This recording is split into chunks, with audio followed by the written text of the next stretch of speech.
Hi అండి, అందరూ ఎలా ఉన్నారండి? ఈరోజు బెండకాయ ఫ్రై చేస్తున్నానండి. కొంచెం ముందుగా ఒక ఆయిల్ వేసుకుందామండి. ఫ్రైకే కదండి, కొంచెం ఎక్కువనే పడుతుంది. సరిపడగా వేసుకుందామండి. కొంచెం 5-6 రేకలు ఎల్లిపాయ రేకలు 2 ఎండుమిర్చి వేసుకుందామండి. కొంచెం వేగాలండి ఇవి.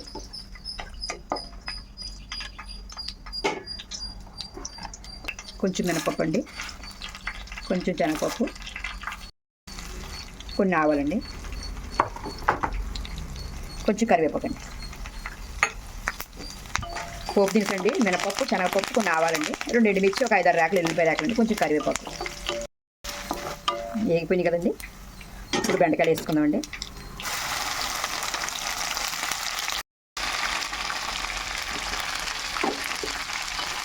మూత పెట్టకూడదండి, మూత పెడితే మళ్ళీ చెమట పట్టేసి నీరులాగా అయిపోద్దండి ఇది. ఒకసారి కలుపుకొని ఇప్పుడు సాల్ట్ వేసుకున్నామండి. కొంచెం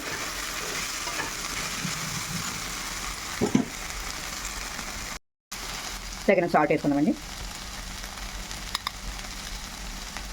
కొంచెం కారం వేసుకుందాము.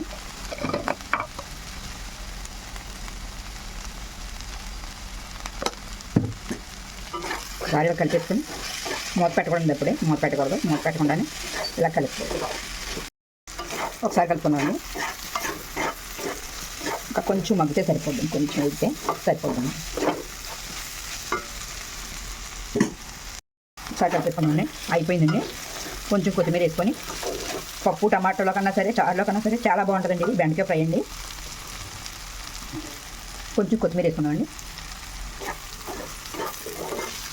అయిపోయిందండి, వేడి వేడి బెండకాయ ఫ్రై రెడీ అండి. మీకు నచ్చితే లైక్ చేయండి, షేర్ చేయండి, సబ్స్క్రైబ్ చేసుకోవడం మర్చిపోవద్దండి, కంపల్సరీగా చేసుకోండి.